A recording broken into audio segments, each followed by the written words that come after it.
Real quick, I don't know if the sheriff's got back or not. Is the sheriff coming back? Doesn't matter. Go ahead, Mr. Okay. Stewart. This is your weekly report, Commissioners, on the jail study situation. I'd be glad to answer any questions. But there's several emails that I'm real concerned about that keep getting on Rick's blog. It's amazing. It's almost as soon as something's discussed, within 2 seconds, it's on Rick's blog. But there's one on there right now saying that I have talked to outside medical firms about taking over medical care at the jail. That's totally a lie. I have not initiated any conversation with anybody about taking over medical services except Baptist Hospital, which I said from this seat that we were going to start negotiating with Baptist Hospital for mental health potential care, and Sacred Heart, which I have not met with Sacred Heart, and we have not arranged that meeting yet at all. The only meeting that I know of that was had by anybody is Representative Doug Broxson, and former Representative John Broxson asked Commissioner Valentino to entertain somebody who I don't even know who it was, and I was not invited to the meeting. I think that's a fair statement. I was walking down the hall. Commissioner Valentino asked me to come into the office. I met the people. I did not initiate anything. There was no discussion about taking over the jail. I guess Broxson asked you to agenda it, Gene. But there was no discussion about taking over the medical services at the jail. And I have sent word to the jail through Commander Whitlock that I fully intend on keeping the staff at the jail publicly one more time, just as it is at this point in time. When we met with Baptist yesterday, they're going to go back. Amy did most of the talking. We're going to go back. They're going to review some situations, come back to us to let us know if they're even interested. Hope that clears that up. Second thing is, the last time we met, the sheriff said he'd fire anybody that was trying to obstruct us trying to take over this jail. I'm to the point he needs to fire himself, because about 3 days a week he's on the radio criticizing this county in every way possible that we can't make this happen, including yesterday morning. And it's getting to the point where that is obstructionist. Third thing, we agreed, Allison Rogers said point blank that the negotiations between the sheriff and I said were strained because there's been none. But she said that Mr. Champagne was cooperating. Well, we found out this week that we received a document about 8 or 10 pages thick that Mr. Champagne wrote back to DOJ about the mental health situation and the racial situation at the jail. And it had several critical remarks in that report about the county, went to DOJ with no chance for us to have a joint agreement to go back, that we thought we were going to do a joint agreement from what we were doing and what Mr. Champagne was doing. So my point is, I once again say that if there is a restriction situation, it's coming from the Sheriff's Department, and I wish it would stop. That's all I'm saying. We're doing everything we could. But my point is, this was handed to us. I was given direction.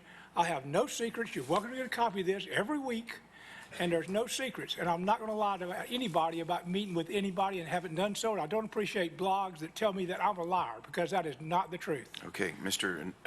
Administrator, we all have moments of passion on these long hours, and if I've raised my voice out of line, I apologize for that. I would ask all of us to be restrained, and you to do me a personal favor if you be very sensitive, all of us, about the time we spend saying the same thing 6 times.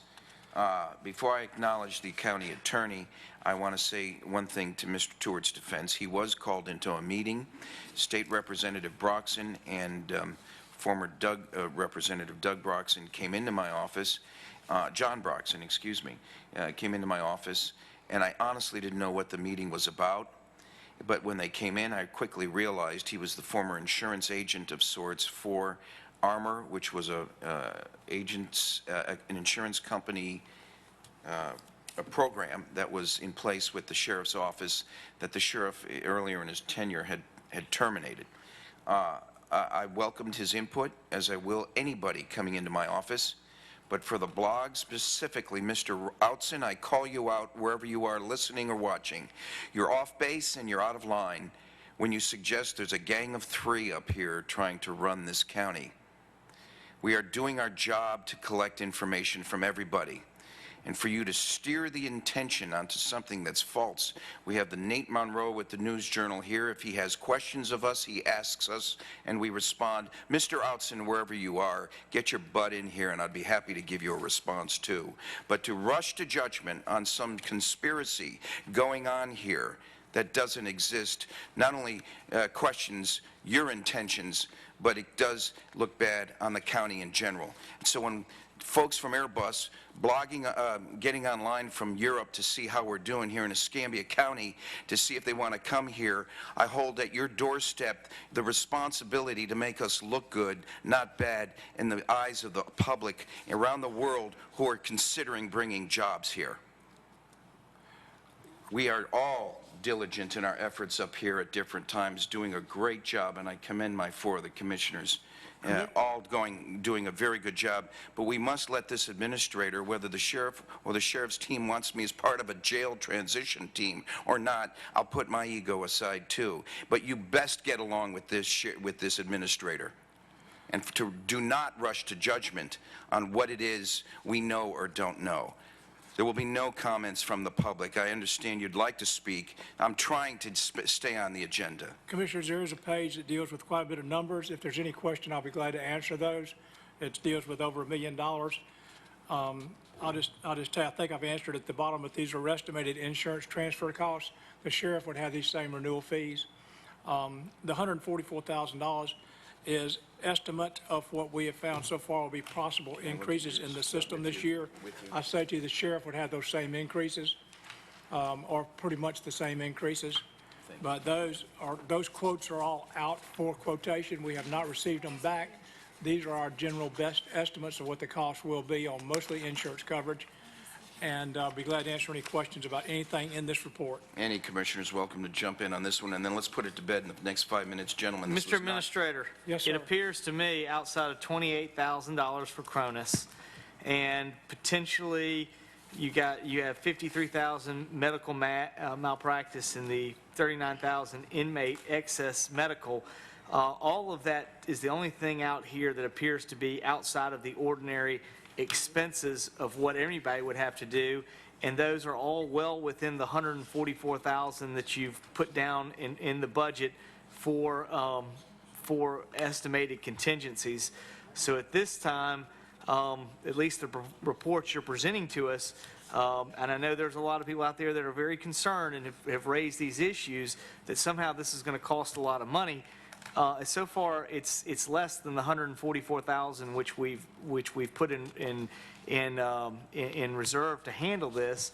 And I realize any amount of money is too much, but overall, if we can find a way to fund this and do this without a tax increase, I'm willing to spend the $144,000 to make this happen without a tax increase. So Commissioner- that's what I need to know. Commissioner, I don't think it's going to cost $144,000. However, please make sure everybody understands this list. These are dollars that are already in the sheriff's budget for this year. Well, the 53 and the 39 aren't. Well, but yes, yeah, it is. Medical malpractice and public officials liability. we don't have them Those- starred, so that's why I Right, thought those are that. estimates. The 144 is potential increases that the industry has told us that they'd be going up for the sheriff or us this year. Obviously, y'all know me, the ones that have done budgets. I'm a very conservative budget person. So I put in enough money that I wouldn't have to come back to y'all and say I need more. We don't think we're going to have to use the 144, and Grover, you've been over some budgets with me before.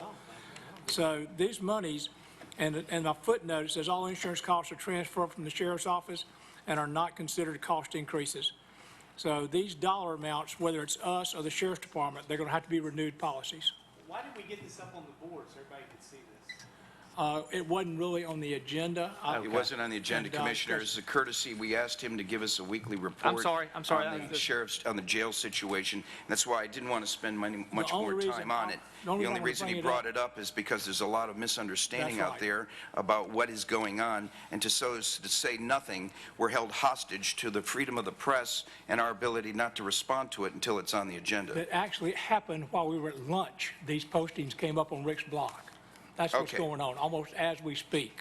I recognize Mr. Outson just walked in the room, and Mr. Outson, if you're looking to speak, I'm not going to recognize you right now after just saying you're welcome to ask us some questions, and you'll do so just like any other reporter at the end of the meeting. We are hours behind on this agenda, on the Committee of the Whole agenda. But there is certainly some misgivings I have with things you've said and reported that are off base and hurtful, if not out of line. And I welcome the chance for you to come in and interview me in person before I have to read this diatribe and commentary from phone calls from the public. It's hurtful, sir, absent anything else. As a matter of fact, I called Rick Outson. I don't want to engage with him because I just did, George, I just said there'll be no comments from him or Nate Monroe in the spirit of our this focus on our meeting here. So are you through with the quick report on the jail? All I'm going to say is I made the same request to Mr. Outson last week. He was going to call me Tuesday. I said I'd come over and answer any question. I've never received that phone call. Mr. May. George, we still... Then Mr. Robertson. Yeah, real quick. I don't want to beat it up either, Mr. Chair. It's still safe to say we're going to make everything come in with the 2.6, correct? George? We're still on course. I haven't seen anything that would deviate that at this point in time. Mr. Robertson. Let's please quit worrying about what the press, I know it's personal and emotional. I had more press, negative press, than anybody sitting here a year or so ago. You win no battles by trying to, they got a ton more ink than you got, and we don't need to keep doing this. Let's stay to the subject. If it's going to cause this every time we meet, don't give me a weekly. Just do the job. Let's get on with the transition. We were sent a letter by the sheriff stating he was going to turn the jail over to us. Let's don't keep beating this around in the press. Don't even read them blogs, George. I thought you knew better than that. Well, look, commissioners, please, this wasn't even on the agenda. It was a courtesy just to, well, he was interested in doing what we asked him to do originally, and that's to give us a weekly jail report. I thought it was convenient at this time to do that. It did stray, and your point's well received.